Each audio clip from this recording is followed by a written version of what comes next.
Em relação ao sindicato, não há uma posição dos anarquistas contra o sindicato hoje. Há uma crítica severa à burocratização dos sindicatos, uma burocratização que a gente entende que tem uma gênese, anos 30, que se desenvolve ao longo das décadas do século XX num processo crescente e que hoje em dia eu acho que a evidência é muito grande, talvez até maior. E, a despeito disso, os anarquistas continuam inseridos nos sindicatos, mas inseridos sob um outro patamar, sob uma outra perspectiva, não mais como sindicato, como um meio através do qual faz-se alavancar o processo de transformação da sociedade e a derrubada do sistema capitalista. Aquela velha prédica do chamado sindicalismo revolucionário, onde o sindicato seria a célula da futura sociedade anarquista. Não é mais sob esse paradigma que os anarquistas trabalham no Rio de Janeiro, por exemplo. Nós entendemos que o sindicato ele é importante ainda porque lá estão trabalhadores, a despeito do avançado grau de burocratização.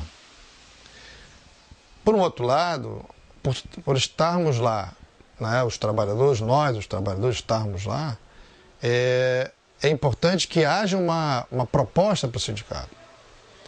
E no nosso caso, a proposta para o sindicato, ela se evidencia em dois momentos. O momento onde o sindicato está mais ativo, que é o momento da greve, o momento do confronto, ou seja, da reivindicação do trabalhador em relação ao patrão, mesmo que esse patrão seja o governo.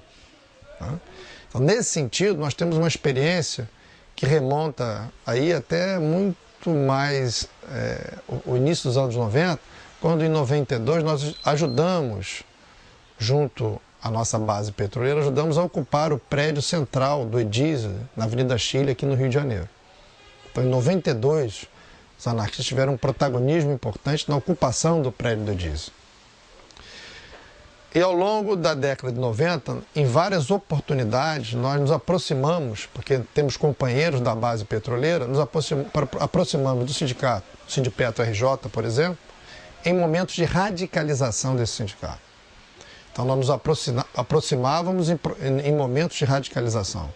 Quando a relação capital-trabalho se mostrava tão evidente que era impossível garantir apenas o campo dialógico, onde era possível garantir apenas o campo da negociação e era preciso partir para a ação direta.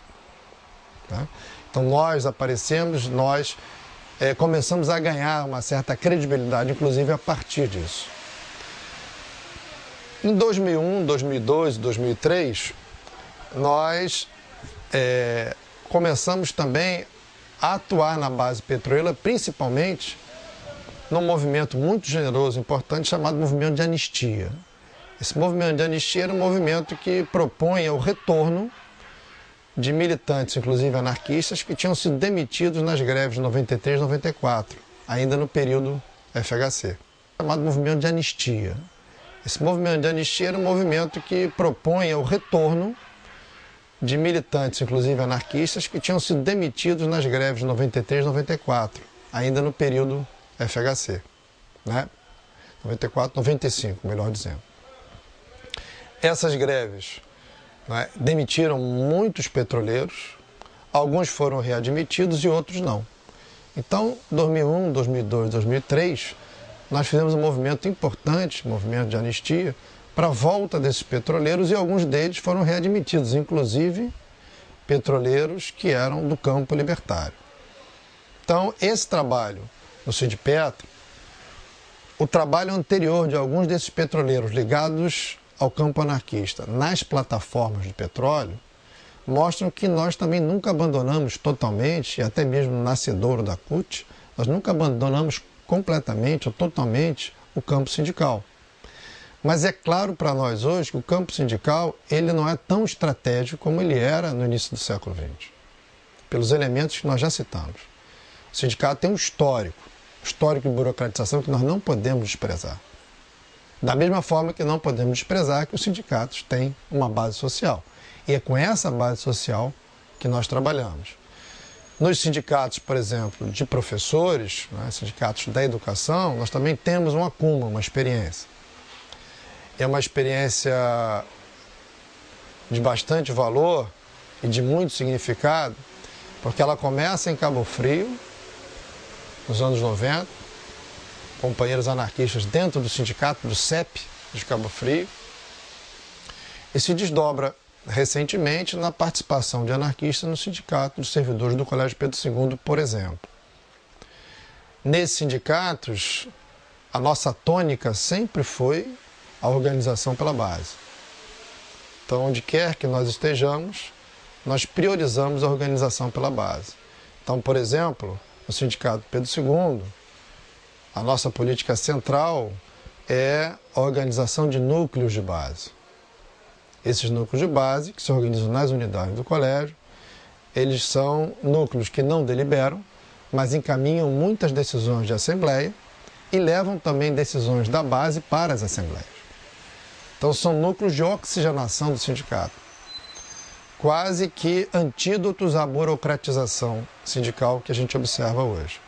Então esse é um movimento que nós fazemos, que é um movimento que não vai, por exemplo, na direção de uma tomada de uma central sindical, mas que é uma política que tem a marca libertária e que para nós é uma política muito mais efetiva do que pura e simplesmente a tomada de uma central sindical ou a construção de uma legenda sindical sem base social real.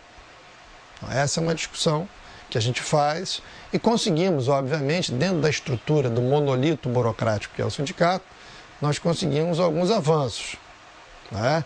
Avanços que são, podemos dizer, tímidos, mas fundamentais.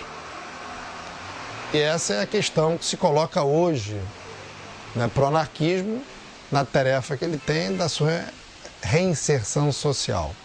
Reinserção social essa que é fundamental para que o anarquismo recobre a sua visibilidade, né? Porque a gente entende que ele nunca perdeu a sua contundência política, né? O que ele perdeu durante alguns anos, algumas décadas, foi a sua visibilidade.